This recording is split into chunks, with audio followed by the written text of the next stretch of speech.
Hello friends, जय श्री श्याम बाबा की। तो मैं आ गया हूँ वापस अपने चैनल बीएस क्लासेस पे। आज का जो सेशन है अपना वो है क्लास 12 का, जो थोड़ा सा बाकी रह गया था, चैप्टर कंप्लीट नहीं हो पाया था किसी कारण से। तो देखो, हमने इसमें ये अपना चैप्टर है 12th क्लास का, पुष्पीय पादपों में जनन, है ना। इसके अंदर हमने पढ़ा था, इसके अंदर हमने एक चीज पढ़ ली थी। देखो, दो चीजें इसके अंदर हमने पढ़ ली थी। एक तो इसके अंदर हमने लैंगिकरण पढ़ लिया था, ठीक है, और एक हमने पढ़ लिया था पोलिनेशन यानी परागण, ये हमने पढ़ लिया था।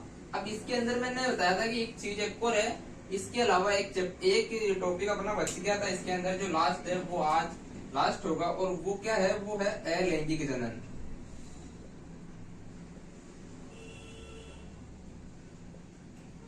अलैंगिक जनन, जो बेसिकली ये जो है ना, ये अलैंगिक वाला जो टॉपिक है, अलैंगिक जनन का जो है ये वाला, ये एनसीईआरटी में नहीं दिया हुआ है, एनसीईआरटी में नहीं दिया हुआ है ये, लेकिन ये आरबीएसई बोर्ड की किताबों में है, ठीक है, आरबीएसई में ये दिया हुआ है। तो देखो, एनसीईआरटी में नहीं दिया हुआ, इसका मतलब ये नहीं है कि ये नहीं होता है, ये भी होता है, और ये आपको अभी एनसीईआरटी में नहीं दिया है तो आपको कॉलेज में देखने को मिल जाएगा, ठीक है। तो आज हम इसको कवर करके चलते हैं यहीं से, ताकि आगे जब आप पढ़ोगे तो उसमें आपको बेनिफिट मिलेगा, ठीक है। तो आज हम अलैंगिक जो अपना टॉपिक है वो आज हम अलैंगिक जनन पढ़ेंगे। क्या पढ़ेंगे अपन? अलैंगिक जनन, ठीक है। तो पहले ही बोल देता हूँ, ये बाई चांस आप लोगों के एनसीईआरटी में नहीं दिया हुआ है, लेकिन आप इसको समझते हुए चलोगे तो अच्छा रहेगा, ठीक है। ये एनसीईआरटी किताबों में नहीं दिया हुआ है, इस बार नहीं आया, बल्कि आरबीएसई बोर्ड की किताबों में ये दिया हुआ है, और ये अभी नहीं दिया हुआ है तो आपको कॉलेज में देखने को मिल जाएगा। देखो, अलैंगिक जनन,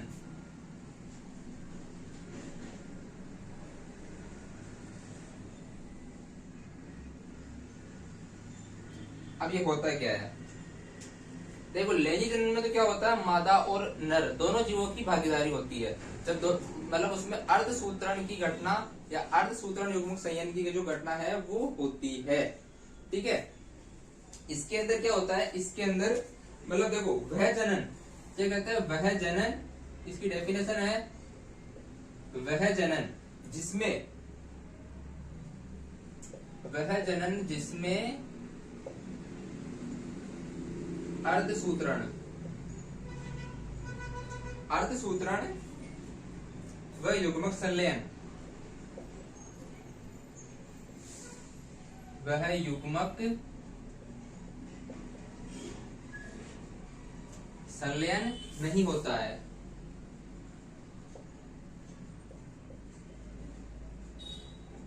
क्या कहलाता है वो अलैंगिक कहलाता है, अलैंगिक जनन कहलाता है। यानी वह जनन जिसके अंदर अर्धसूत्रण और युग्मक संलयन की घटना नहीं होती है, या तो देख, है ना, जैसे कि ना तो इसके अंदर मादा चाहिए और ना ही इसके अंदर नर चाहिए, दोनों में से किसी की आवश्यकता नहीं होती है, तो वो क्या कहलाता है, वो अपना अलैंगिक जनन कहलाता है। यानी इसके अंदर मतलब एसेक्सुअल, एसेक्सुअल, इसको एसेक्सुअल रिप्रोडक्शन इसको बोलते हैं। तो इसकी डेफिनेशन ये है। अब इसके अंदर ये कैसे होगा, बेसिकली देखो, ये है ना, हम इंसानों द्वारा करवाई जाती है, यानी एक तो होता है प्राकृतिक और एक होता है कृत्रिम। जैसे अब ये दो प्रकार का होता है, डेफिनेशन लिख ली, देखो ये कितने प्रकार का होता है, ये दो प्रकार का होता है।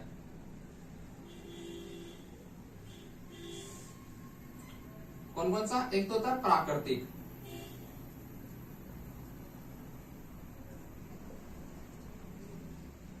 प्राकृतिक,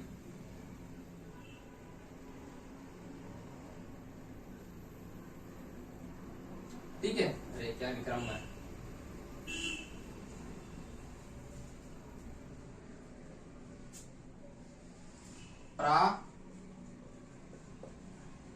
प्राकृतिक, और एक होता है कायिक, कायिक या कृत्रिम, ठीक है। ये दो प्रकार का होता है, प्राकृतिक लैंगिक जनन और कृत्रिम या कायिक लैंगिक जनन, इसको कृत्रिम भी कहते हैं। ठीक है, अब देखो प्राकृतिक के अंदर कौन कौन से होते हैं। प्राकृतिक के अंदर देखो, इसके अंदर एक तो होता है तनों द्वारा, किसके द्वारा, तनों द्वारा। ठीक है, और एक होता है जड़ों द्वारा। अबे मैं समझाऊंगा कि कैसे क्या होता है। ठीक है, किस किस के अंदर मतलब प्राकृतिक जो लैंगिक जनन है, प्राकृतिक अलैंगिक जनन, सॉरी,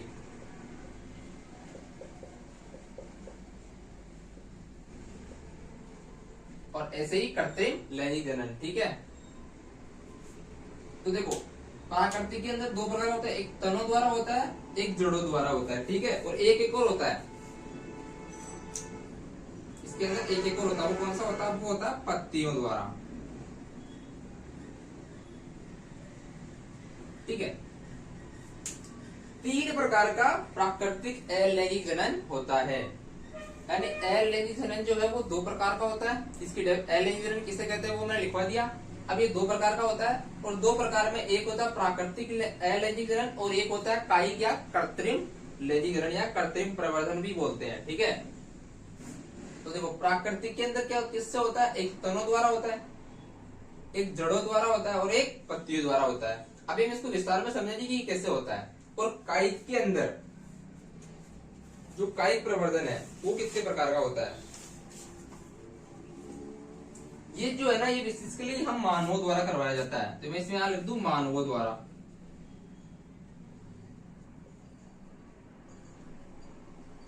मानवों द्वारा ये फसल को सुधारने के लिए किया जाता है। ठीक है ना, फसलों को सुधारने के लिए, यानी कोई निम्न गुण वाला पौधा है तो उसको उच्च गुण वाला बनाने के लिए ये करते हैं। अब इसके अंदर क्या होता है, इसके अंदर ये तीन प्रकार का होता है। ये भी कितने प्रकार का होता है, तीन। पहला कौन सा है इसके अंदर, इसके अंदर सबसे पहला होता है वो होता है कर्तन। कौन सा, कर्तन। इंग्लिश में इसको कटिंग बोलते हैं। ठीक है, क्या बोलते हैं, कर्तन, या इंग्लिश में बोलते हैं इसको कटिंग। ठीक है, कर्तन होता है एक, और एक होता है दाब लगाना, इसको बोलते हैं लेयरिंग इंग्लिश में, दाब लगाना। और तीसरा होता है रोपण।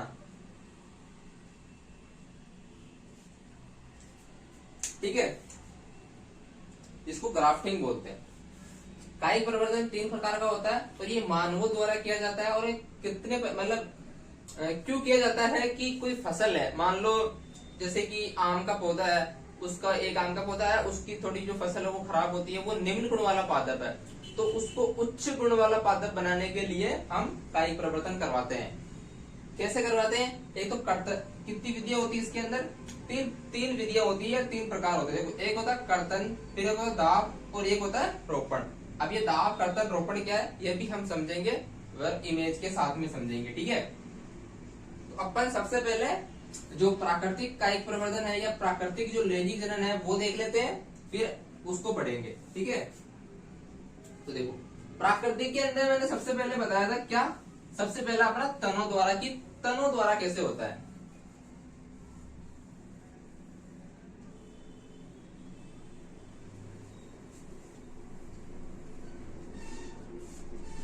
इसके द्वारा, तनों द्वारा अपना पहला टॉपिक है कि तनों द्वारा कायिक प्रवर्धन कैसे होता है।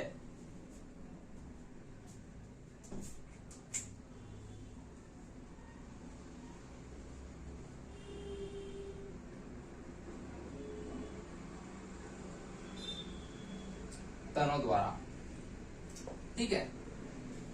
अब तनों द्वारा का सबसे जो बेस्ट एग्जांपल है वो मैं आपको दे दूं, आलू। आलू देखा अपने घर में, आलू देखे होगा, सब्जी बनाते हैं तो आलू। ठीक है, ये इसका बेस्ट उदाहरण है। इसकी डेफिनेशन भी लिखाऊंगा। देखो आलू के अंदर क्या होता है, जब आपने देखा होगा घर में कि आलू पड़ा रहता है। आलू क्या होता है, पहले आलू को समझो। आलू क्या होता है, आलू एक भूमिगत तना होता है, इसको बोलते हैं आलू। आलू एक पर हम देखें तो आलू को क्या बोलते हैं कि आलू जो है वो एक भूमिगत तना होता है ना। तो देखो जब आलू को अपन पड़ा रखते हैं तो आलू के अंदर क्या होता है, आपने देखा होगा, यहाँ पे इमेज दिख रही होगी आपको। इस इमेज में देखो आलू के ऊपर क्या हो रहा है, आलू के ऊपर मतलब छोटे छोटे हरे हरे मतलब वो जो निकलते हैं ना, अंकुरण जिसको बोलते हैं। वैसे मतलब आलू के ऊपर आपने घर में भी देखा होगा कि जैसा इमेज में दिखाई दे रहा है, जैसा इस फोटो में दिखाई दे रहा है, वैसा आपने देखा होगा कि जो आलू होता है उसके ऊपर, उसके मतलब ऊपर हरे हरे वो निकल जाते हैं या फूट जो तना फूट जाता है, मतलब वहां पे ना अंकुरण हो जाता है, वहां से तना मतलब पत्तियां निकलने लग जाती है। फिर हम क्या करते हैं उस तने को, मतलब जब हमें आलू बोना होता है ना तो उसको काट करके हम जमीन में डाल देते हैं। इसको वो जो मतलब आलू है उसके चारों तरफ कभी कभी हरी हरी पत्तियां निकल जाती है, तो वो पत्तियों क्या करते हैं हम काट करके काट डाल देते हैं, जमीन के अंदर डाल देते हैं, दबा देते हैं, जिससे क्या होता है वो नया पौधा बन जाता है। तो यही तनों द्वारा, इसे ही बोलते हैं कि तनों मतलब क्या बोलते रहे, पृष्ठफुटित तनों को या तनों को, जो मतलब क्या बोलते हैं अंकुरित तने होते हैं, उनको हम क्या करते हैं जमीन के अंदर दबा देते हैं और उस क्या बोलते हैं, तो वहां से क्या होता है नया पौधा बन जाता है। और नया पौधा जो बनता है वो तने को, उसको कायिक प्रवर्धन बोलते हैं। प्राकृतिक रूप से जब अपन आलू को देखते हैं तो आलू के अंदर क्या होता है कि जैसा आपको फोटो में दिखाई दे रहा है कि आलू के अंदर छोटे छोटे पत्तियां निकलने लग जाती है। फिर जब अगर मान लो हमें आलू को जमीन बोना है तो हम क्या करते हैं, उस जो पत्ती वाला जो एरिया होता है उसको काट के जमीन में दबा देते हैं, और जमीन में दबाने से क्या होता है वो पौधा, उसको पत्तियां ग्रो कर जाती है, उसकी जड़ें निकल जाती है और वो ऊपर बढ़ जाता है। ठीक है, तो ये आलू का शॉर्ट उदाहरण है। आलू आपने देख लिया। अब देखो इसका दूसरा है जड़ों द्वारा। किसके द्वारा, जड़ों द्वारा। अब जड़ों द्वारा में क्या होता है, कुछ काष्ठीय पौधों की जड़ें जो है, कुछ काष्ठीय, इसकी डेफिनेशन है कि कुछ काष्ठीय पौधों की जड़ें परों को उत्पन्न करती है, यानी तने को उत्पन्न करती है। देखो मैं लिख दूं, कुछ काष्ठीय पौधों की जड़ें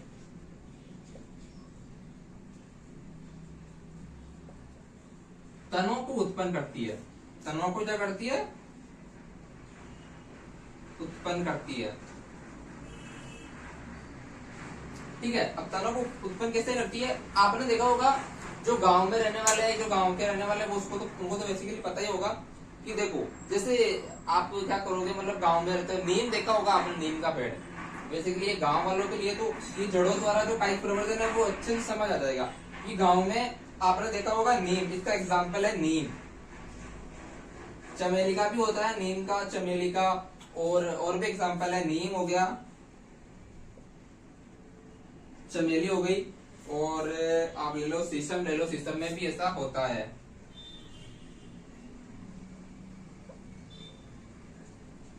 ठीक है, देखो नीम के अंदर क्या होता है कि जब हम देखते हैं तो जैसे मान लो ये एक नीम लगा हुआ है ना, नीम लगा हुआ है, नीम के पास में मतलब ये नीम का मतलब ये नीम का पेड़ है। देखो मैं ये मान लो ये कोई नीम का पेड़ है, ठीक है, ये नीम का पेड़ है, ये जमीन आ गई। अब क्या करता है, यहाँ के जो तने होते हैं ना, जड़ें होती है, सॉरी इसकी जो जड़ें होती है ना, इसकी जड़ें ये है, ठीक है, ये जड़ें जा रही है। तो देखो जैसे जमीन में जड़ें जा रही है ना, यहाँ से क्या करती है, वापस एक तने का निर्माण कर देती है, कि जड़ें वापस एक तने का निर्माण कर देती है, और एक नया पौधा अपने को इस पेड़ के आसपास देखने को मिलता है, जहाँ पे कोई बीज बीज नया बोया नहीं बोया होता है, लेकिन फिर भी वो पौधा निकला हुआ मिलता है। तो वो क्या कहलाता है, ये कहलाता है जड़ों द्वारा कायिक प्रवर्धन, यानी जड़ों द्वारा तने का निर्माण।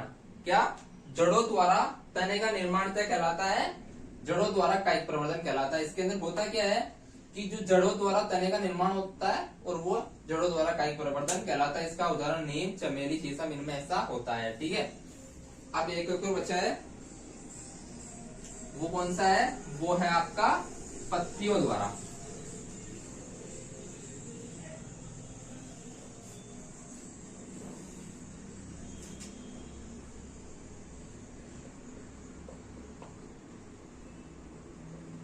पत्तियों द्वारा कायिक प्रवर्धन या पत्तियों द्वारा अलैंगिक जनन। ठीक है, अब इसमें क्या होता है कि इसमें एक आपने सुना होगा, पत्थर चट्टा नाम सुना होगा शायद, या तो पत्थर चट्टा, इसको ब्रायोफिल्म भी बोलते हैं। क्या पत्थर चट्टा लिखूं या ब्रायोफिल्म? ब्रायोफिल्म लिख देता हूँ ना, पत्थर चट्टा थोड़ा अलग मतलब अजीब लिखिएगा, ब्रायोफिल्म, ब्रायोफिल्म। और एक आपने सुना होगा बिग्नोनिया या बिगोनिया जिसको बोलते हैं,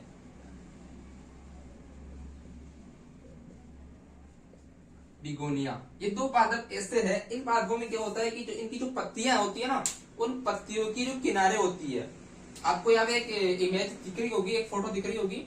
इस फोटो के देखो, इस फोटो के किनारों पे देखो, इस फोटो के जो किनारे है ना, उन किनारों पे क्या होता है, उन किनारों पे, इस फोटो के किनारे उस पे देखो, मतलब छोटी छोटी पत्तियां निकली हुई, जड़ें निकली हुई होगी, है ना, मतलब जड़ें या पत्तियां निकली हुई होगी, ठीक है, कलिकाएं निकली रहती है, जिसको हम क्या बोलते हैं, कलिका बोलते हैं। यानी ये पत्तियां है, ये पत्तियां, इस पत्ती के किनारों पे देखो छोटी छोटी कलिकाएं निकली हुई मिलेगी, जैसे आलू में, आप आलू में देखा था आपने, वैसी इससे किनारों पे निकली हुई मिलेगी। तो इन किनारों को जो क्या, ये पत्ती मान लो, इस पत्ती से क्या होता है, ये पत्ती मान लो बाई चांस जमीन में दब गई, ठीक है, किस किस में होता है, ये ब्रायोफिलम और बिगोनिया, ये दो ऐसे पादप है, और भी है वैसे है, लेकिन ये दो मतलब अभी तक हमारे दो ही बताए गए हैं किताब में। देखो इस इमेज के अंदर, आप इस फोटो के अंदर देखो कि जो पत्ती का किनारा है, चारों तरफ किनार है, उस पे छोटी छोटी क्या निकली हुई है, कलिकाएं निकली हुई है, और उन कलिकाओं से ही नए पादप का निर्माण होता है। कैसे कि मान लो ये पत्ती है, अब इसकी क्या, ये टूट के जमीन पे गिर गई, या हरी हरी मतलब टूट के जमीन पे गिर गई, और इस पे कलिकाएं निकली हुई है। अब ये कलिकाएं बाई चांस जमीन पे गिर गई, और इसके मतलब किसी कारण से ये मिट्टी के अंदर दब गई, तो दबने से क्या होगा, दबने से ये जो कलिकाएं हैं उनमें क्या हो जाएगी, उनमें जो रूट है वो आ जाएगी, और रूट आने के बाद में तो आपको पता है जब जड़ें आ जाती है तो फिर तो पौधा बनना तय है। तो ये पत्तियों द्वारा तने का निर्माण, ठीक है। इसको देखे तो क्या, इसकी डेफिनेशन आप लिखना चाहो तो कि इसमें लिख सकते हैं कि पत्तियों द्वारा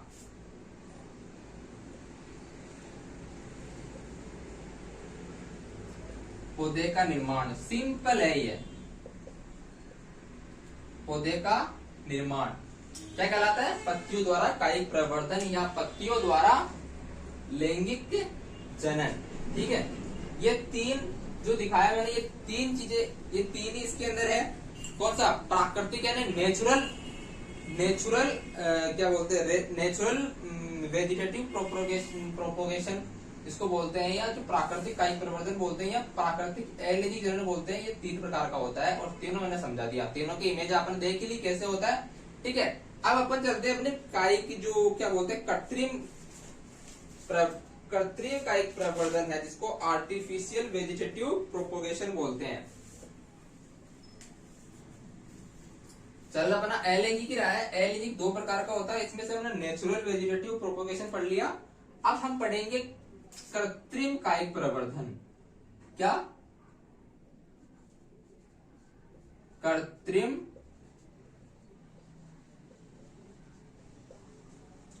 कायिक प्रवर्धन या क्या बोलते हैं, कायिक अलैंगिक, कृत्रिम अलैंगिक जनन, सॉरी कृत्रिम अलैंगिक जनन, और इसको इंग्लिश में बोलते हैं artificial vegetative propagation.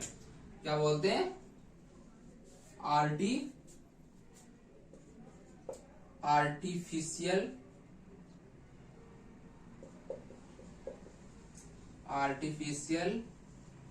Vegetative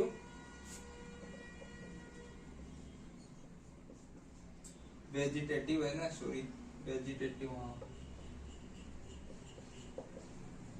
artificial vegetative propagation.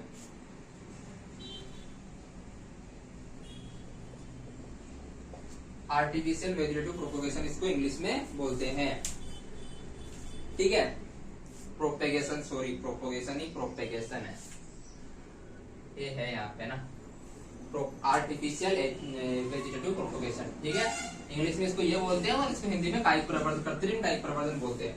अब ये कितने प्रकार का होता है, ये मैंने बताया तीन प्रकार का होता है। तो पहला इसके अंदर होता है कर्तन, मैंने बताया था कर्तन, जिसको इंग्लिश में कटिंग बोलते हैं। क्या बोलते हैं इंग्लिश में, CUTTING, कटिंग, ठीक है। अब देखो कटिंग क्या होता है, कटिंग के अंदर, कटिंग जो है ना, कटिंग दो प्रकार का होता है। अब ये भी है ना, ये भी कितने प्रकार, दो प्रकार का होता है। इसमें पहला जो होता है वो होता है स्तंभ कटिंग। क्या? स्तंभ कर्तन। और जो दूसरा होता है वो होता है मूल दाब।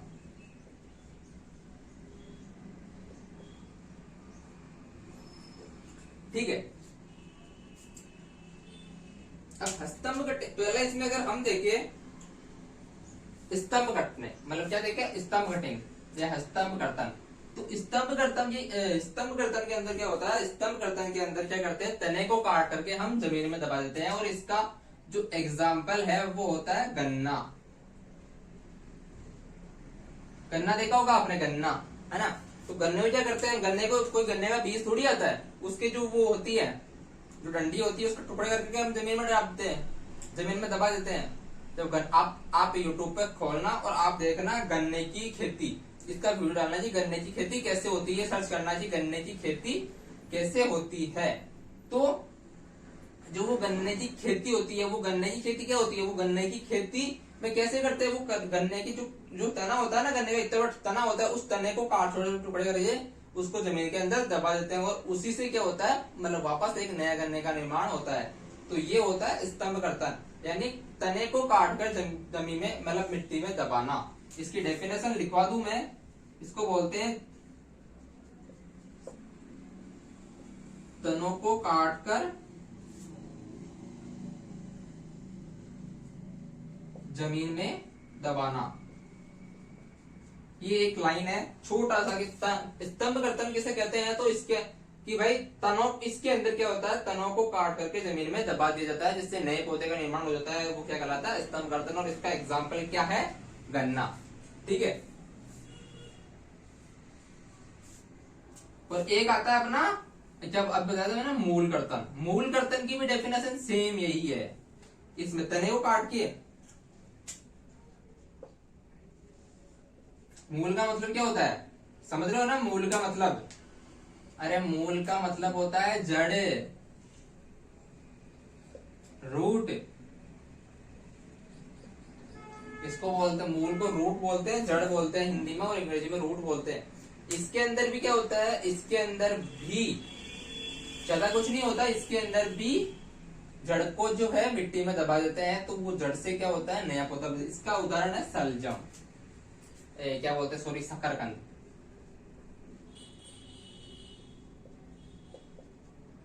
शकरकंद इसका एग्जाम्पल है। ठीक है। इसके अंदर क्या करते हैं, शकरकंद को जो जड़ होती है उसमें, उसको मिट्टी में दबा देते हैं, तो वहां से नई शकरकंद बन जाती है ना। ये इसका एक छोटा सा एक लाइन है, वैसे पूछते नहीं है इतनी। ठीक है। ठीक है। और इसकी इमेज एक फोटो में, ये फोटो आपको, ये फोटो देखो, ये फोटो लगी हुई है, इस फोटो में देखो कैसे मतलब शकरकंद को दबाया हुआ है, तो वही चीज यहाँ पे है। ठीक है। चलो,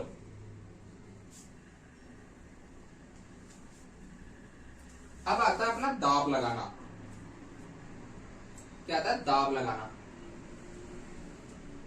इसके अंदर अपनी दूसरी विधि है दाब लगाना।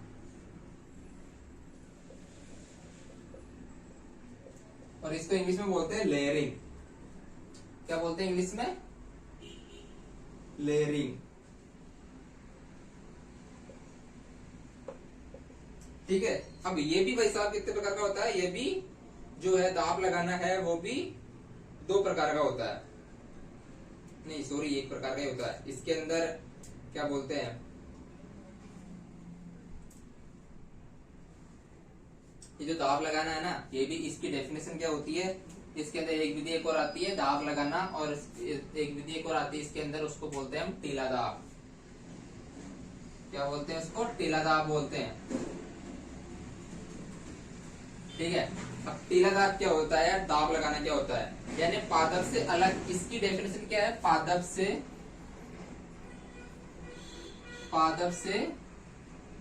अलग किए बिना,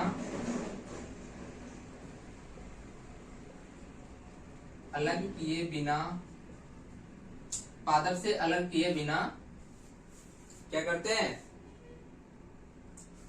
पादप से अलग किए बिना उसमें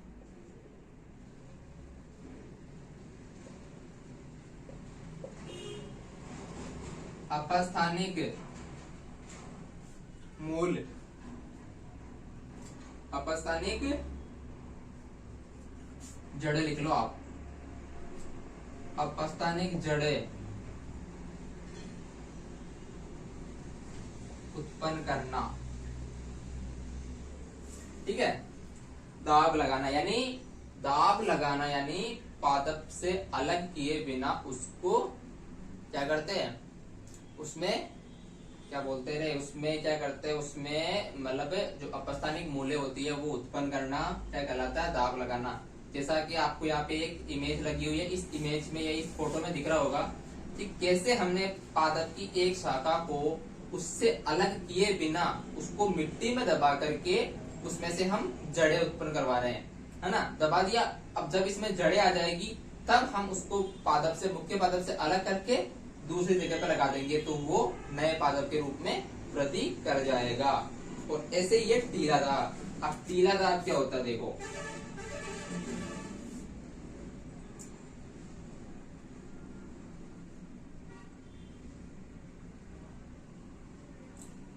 सॉरी एक मिस्टेक कर दी इसमें हम मिट्टी के जो मतलब इसका मतलब ये होता है कि जो ये अपनी डेफिनेशन सही है बिल्कुल भी, इसमें जो मैंने एग्जांपल दिया ना कि जो इमेज डाली थी वो गलत डाल दी।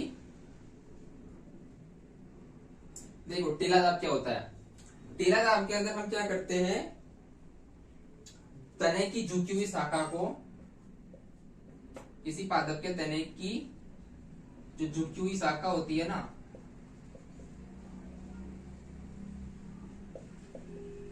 झुकी हुई शाखा, झुकी हुई शाखा को मिट्टी में दबाना, झुकी हुई शाखा को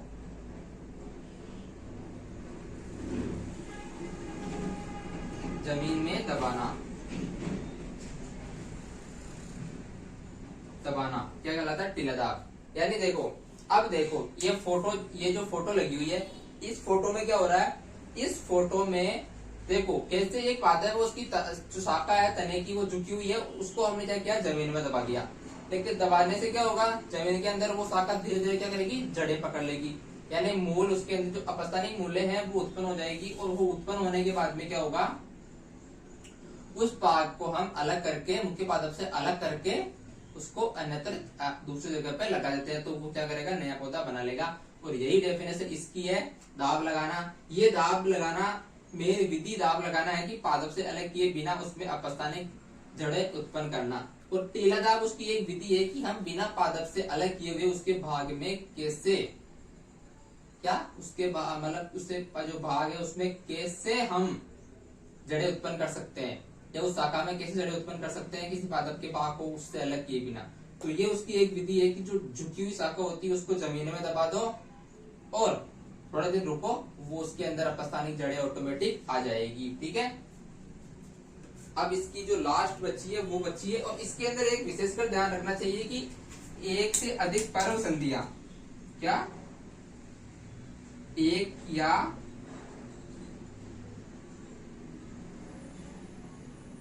अधिक पर्व संधियां, पर्व संधियां जो है वो जमीन में दब जानी चाहिए।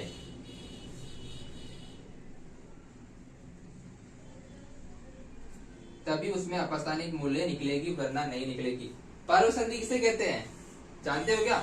अरे जैसे कि आपने गन्ना देखा होगा, देखो ये ये गन्ने की सीख है ना, ये गन्ना है ऐसे खड़ा था। अब पर्व संधि बोलते हैं, ये दोनों के बीच का वाला जो ये पार्ट होता है ना, ये इसको बोलते हैं पर्व संधि। आपने देखा होगा गन्ने, जब आपने गन्ना कभी खाया हो तो उसके अंदर देखा होगा एक ये पूरा होता है, फिर ऐसा एक बीच में एक जोड़ आता है ना। तो ये जो जोड़ होता है ना, इसको बोलते हैं पर्व संधि। ठीक है, यहाँ से ही अपस्थानिक शाखाओं का निर्माण होता है। अब अपनी लास्ट बची है, 2 विधियां और बची है। अब आता है अपना रोपण, ग्राफ्टिंग जिसको बोलते हैं।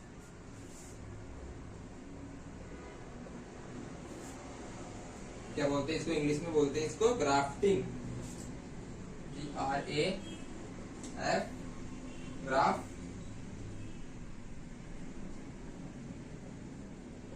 ग्राफ्टिंग। ठीक है, देखो ग्राफ्टिंग के अंदर क्या होता है, ये एक इम्पोर्टेंट मतलब इम्पोर्टेंट है थोड़ी, ये डेफिनेशन थोड़ी इम्पोर्टेंट है, क्योंकि ये अधिकतर हम इसका यूज करते हैं, अधिकतर हम इसी का यूज करते हैं। ठीक है ना, देखो इसके अंदर क्या होता है, दो अलग पादपों के हिस्से, दो अलग पादपों के हिस्से लिए जाते हैं। क्या करते हैं, दो अलग अलग पादपों के हिस्से लिए जाते हैं, और दो अलग अलग पादपों के हिस्से लेकर उसमें क्या किया जाता है, उन हिस्सों को एक मतलब चीरा लगा के उसके अंदर जोड़ दिया जाता है। यानी जो जोड़ा जाता है उसे कलम कहते हैं, और जिसपे जोड़ा जाता है उसे स्कंद कहते हैं। यानी पौधे के दो अलग अलग भागों को, देखो पौधे के दो अलग अलग अलग हिस्सों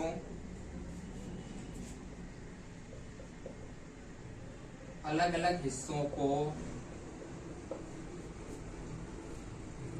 आपस में जोड़कर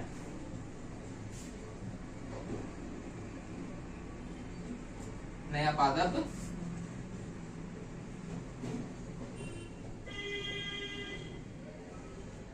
बनाया जाता है। ठीक है, यानी मतलब देखो समझो, एक पौधा ये है, एक पौधा ये है, एक टुकड़ा हमने इसका ले लिया, एक टुकड़ा हमने इसका ले लिया, और है ना, यानी ये दोनों, एक पौधा ये है, एक पौधा ये है, तो एक टुकड़ा हमने इसका ले लिया, एक टुकड़ा हमने इसका ले लिया। अब देखो भाई, ये हो गई और एक ये लो। अब हमने क्या किया, ये तो मेन अपना पौधा है, ठीक है, इसके ऊपर हमने क्या किया, इस टुकड़ों को और इसको ऐसे चीरा लगा के ऐसे जोड़ दिया, ऐसे जोड़ के हमने यहाँ पे पट्टियां लगा दी, टेप बांध दी। ठीक है, थोड़े दिनों बाद क्या होगा, ये बिल्कुल जुड़ जाएगा, ऑटोमेटिक खुद ब खुद जुड़ जाएगा। जैसे अपन को अभी की मान लो किसी चीज चोट लग जाती है, या अपने मान लो कि अपने को चाकू से कट गया या चीरा लग गया, तो धीरे धीरे क्या होता है, डॉक्टर पट्टी करता है, टाँकिया लगाता है, वो टाँकिया लगाने के बाद में क्या होता है, अपनी स्किन वापस जुड़ जाती है ना, वापस पहले जैसी, थोड़े दिनों बाद वापस पहले जैसी हो जाती है ना, वैसे सिस्टम इसके अंदर होता है। ठीक है, इसको हम बोलते हैं रोपण। और रोपण के अंदर दो पार्ट, दो हिस्से आते हैं, इस एक को बोलते हैं, एक होता कलम और एक होता स्कंद। ठीक है, अब ये भी पूछ लेते हैं कि कलम किसे कहते हैं और स्कंद किसे कहते हैं। देखो कलम जिसको जोड़ा जाता है, यानी ये तो अपना मूल पादप है, ठीक है, ये तो अपना मूल पौधा है, और ये एक दूसरा पौधा जिसका हम क्या लाए, टुकड़ा लाए, इतना सा ये टुकड़ा लाए हम जोड़ने के लिए। तो जिस हिस्से को जोड़ा जाता है, मैं इसकी डेफिनेशन को बिठा दूं ना, ये तो हो ही गया, तो निकल गया होगा, आप समझ आए क्या, तो इसको मैं बिठा दूं। देखो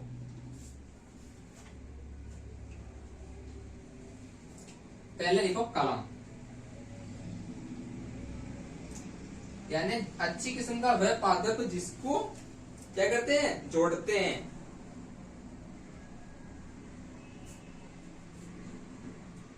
यानी पादप का वह हिस्सा लिख लो, आप सीधा लिखो, पादप का वह हिस्सा जिसे जोड़ा जाता है,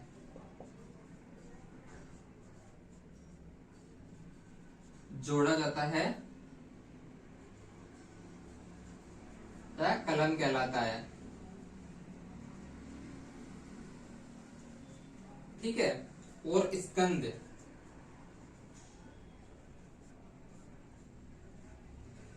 स्कंद क्या होता है, जिसपे जोड़ा जाता है। ठीक है, पादप नहीं, रुको, पादप नहीं, कलम को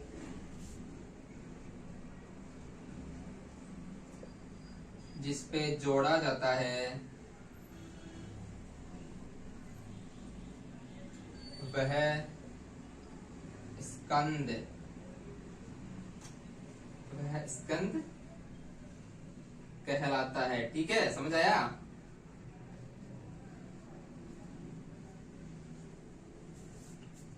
कलम क्या होती है, हमने पढ़ ली कि पादप का वह हिस्सा इससे जोड़ा जाता है कलम कहलाता है।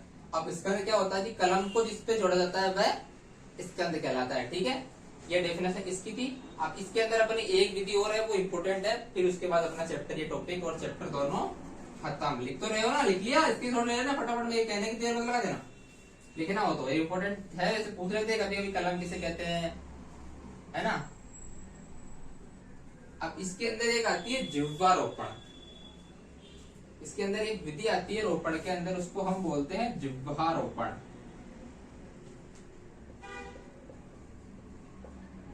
जिह्वारोपण, ठीक है। अब जिह्वारोपण को इतना कोई समझने की इसमें है नहीं। जिह्वारोपण को सीधा सा है, क्या करते हैं इसके अंदर हम ये जो मुख्य पादप होता है उस पर वी आकार का चीरा लगाते हैं। क्या करते हैं,